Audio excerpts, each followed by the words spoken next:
Hello दोस्तों, मैं आपका दोस्त अभय सिंह आपका अपने चैनल एटी टेक्निकल में स्वागत करता हूं। दोस्तों, बहुत सारे हमारे यूट्यूब भाई बता रहे हैं जो रेलवे एलपी की वैकेंसियां चल रही हैं, जो आप लोगों ने फार्म अप्लाई कर दिया है। उनमें कुछ मेरे भाई ऐसे बोल रहे हैं अभी वैकेंसियाँ इंक्रीज़ हो सकती हैं, वैकेंसियाँ इतनी खाली हैं, उतनी खाली हैं। वैकेंसियों में हर जोन से किसी जोन से ये लेटर आया, किसी जोन से वो लेटर आया। दोस्तों, मैं आपको बता दूं कि अभी 24 की जो ये वैकेंसी आई हुई हैं, इन वैकेंसियों में कोई भी इंक्रीमेंट या इनमें कोई भी बढ़ोतरी होने की संभावना ना के बराबर है, क्योंकि जो वैकेंसियों का नोटिफिकेशन आ चुका है, जिनका फार्म अप्लाई हो चुका है, उन वैकेंसियों में या वो वैकेंसी इंक्रीज होना लगभग असंभव है या ना के बराबर चांस है। इसलिए दोस्तों, जिन लोगों ने एलपी का फॉर्म अप्लाई कर दिया है, वो लोग सिर्फ़ और सिर्फ अपनी पढ़ाई पर ध्यान दीजिए। कुछ दोस्त पूछ रहे हैं कि किस जोन वालों को ज़्यादा फ़ायदा होगा, हमने यहाँ से फार्म भरा, हमने साउथ से फार्म भरा, हमने नॉर्थ से फार्म भरा, हमारा क्या होगा, वहाँ सीटें कम हैं। तो दोस्तों, मैं आपको बता दूं, आप एलपी का फार्म किसी भी जोन से आपने भरा हो, वैकेंसियाँ इतनी कम हैं कि हर जोन का कट ऑफ ज़्यादा जाना ही जाना है। इसलिए दोस्तों, आप ये मत ढूंढिए या ये मत देखिए मैंने इस जोन से भरा है, उसने इस जोन से भरा है, मेरे फ्रेंड ने इस जोन से भरा है। दोस्तों, पिछली वैकेंसियाँ जो 2018 में हुई थी, उनमें दोस्तों सभी जोन्स की कट ऑफ लगभग एक जैसे गई थी। कहीं मैक्सिमम 1 नंबर का डिफरेंस आया था, कहीं 1 नंबर डिफरेंस आया था। एएलपी की बात कर रहा हूँ मैं, टेक्नीशियन की नहीं। एलपी में किसी जोन में 1 नंबर का कट ऑफ का अंतर आया था, चाहे वो साउथ हो चाहे नॉर्थ हो। इसलिए दोस्तों, आप लोग किसी भी जोन से भरे हों, आप सिर्फ अपनी तैयारी और अपनी पढ़ाई पर ध्यान दीजिए। वैकेंसियाँ बढ़ेंगी तो आपको बेनिफिट मिलेगा, नहीं बढ़ेंगी तो जितनी वैकेंसियाँ हैं, जो भी आपके सामने हैं प्रेजेंट टाइम पर, जो भी वैकेंसियाँ हैं, इन वैकेंसियों को लेकर के आप सिर्फ और सिर्फ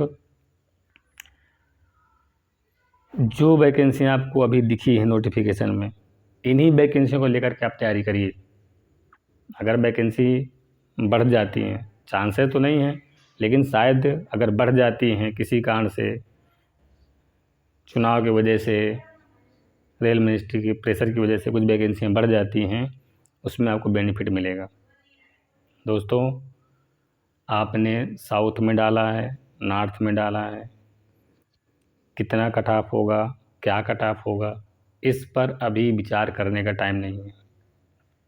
आप अभी सिर्फ अपनी तैयारी पर ध्यान दीजिए। आपको जो सिलेबस मिला है, वो सिलेबस के अनुसार अपनी तैयारी करिए। नॉन टेक्निकल तैयारी करिए, टेक्निकल तैयार करिए। आप ये मत देखिए हमने साउथ से डाल दिया है, हमने नॉर्थ से डाल दिया है, हमने सेंट्रल से डाल दिया है, हमारा क्या होगा। दोस्तों, आप अपने जोन के अनुसार तैयारी करिए। आप एक सीट के लिए लड़िए, आपको एक सीट ज़रूर मिलेगी। दोस्तों, बहुत सारे जो मेरे फ्रेंड लोग हैं, वो लोग पूछ रहे हैं कि एएलपी वैकेंसियों का कट ऑफ कितना होगा, अप्रॉक्स कितना जाएगा।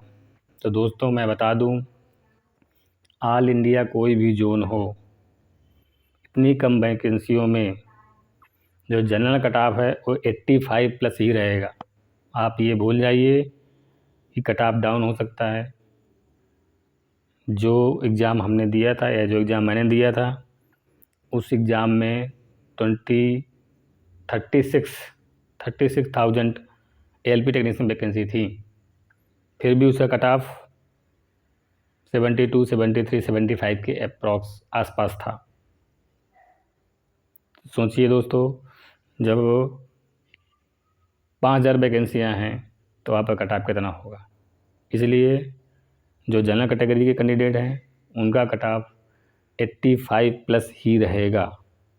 ये मान करके आप तैयारी करिए कि आपको 85+ या 90 के आसपास जाना है। अगर आप इतना जा सकते हैं तभी आपको ALP की एक पोस्ट मिल पाएगी। दोस्तों, बहुत सारे लोगों का कमेंट आ रहा है, क्वेरी कर रहे हैं, लोग पूछ रहे हैं कि टेक्नीशियन में अगर टेक्नीशियन वैकेंसी आती है मार्च अप्रैल में, जो जैसा कि रेलवे लेटर में बताया गया है, बहुत सारे कैंडिडेट पूछ रहे हैं कि रेलवे कौन सी टेक्नीशियन की कौन सी पोस्ट अच्छी है जिसमें हमें नाइट ड्यूटी नहीं करना पड़े। तो दोस्तों, कुछ ट्रेड टेक्नीशियन छोड़ करके, जैसे एसी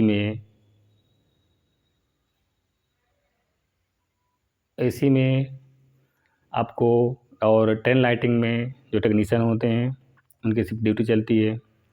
बाकी अदर जितने भी टेक्नीशियंस हैं लगभग सभी की डे ड्यूटी ही रहती है। कभी कभी इमरजेंसी ड्यूटी में नाइट जाना पड़ता है, उसका अलाउंस रेलवे आपको देती है। इसलिए दोस्तों, आप ये मत देखिए नाइट ड्यूटी होती है नहीं होती है क्या होता है। सिर्फ आप अपना एक एम बना कर रखिए, एक लक्ष्य बना कर रखिए, हमें एक पोस्ट लेनी है। सबसे बड़ा एडवांटेज आपके लिए ये है, अगर आप या जो कैंडिडेट ALP की तैयारी कर रहे हैं वो आने वाले टाइम पे या मार्च अप्रैल जो टेक्नीशियन की वैकेंसियाँ आएंगी उनमें जो तैयारी आपने किया है वो सारी तैयारियों का बेनिफिट आपको उन वैकेंसियों में मिलेगा। इसलिए दोस्तों, आप लोग अपनी तैयारी पर ध्यान दीजिए। वैकेंसियाँ इंक्रीज होंगी नहीं होंगी ये मत सोचिए, ये मत खोजिए। आप खोजिए जो आपका सिलेबस है, उस सिलेबस के अनुसार हमें कितना पढ़ना है, क्या क्या हमारा वीक पॉइंट है, उसको स्ट्रांग करिए और लगे रहिए। जो भी प्रॉब्लम्स होंगी या जो भी आपको क्वेरी चाहिए, जो भी आपको पूछना है, मुझे कमेंट करिए। मैं आपको उसके अनुसार जो भी जानकारी होगी मैं बताऊंगा। दोस्तों, मैं खुद 3 साल से टेक्नीशियन की पोस्ट पे पावर मेंटेनेंस में काम कर रहा हूँ। इसलिए टेक्नीशियन और ALP संबंधित कोई भी आपकी क्वेरी है, कुछ भी आप जानना चाहते हैं, चाहे वैकेंसियाँ हों, फॉर्म अप्लाई करना हो, कौन सा जोन चुनना है, कैसी पढ़ाई करनी है, क्या क्या पढ़ना चाहिए, कितना पढ़ना चाहिए, किस हिसाब से पढ़ना चाहिए, जो कुछ भी आपको डाउट है वो सारा डाउट आप मुझसे पूछ सकते हैं। मैं कोशिश करूँगा कि आपकी भरसक मैं आपको हेल्प कर सकूं और आपको एक पोस्ट मिले और आप इंडियन रेलवे में हमारे साथ जुड़ें, हमारे साथ आएँ। थैंक यू दोस्तों, बहुत बहुत धन्यवाद।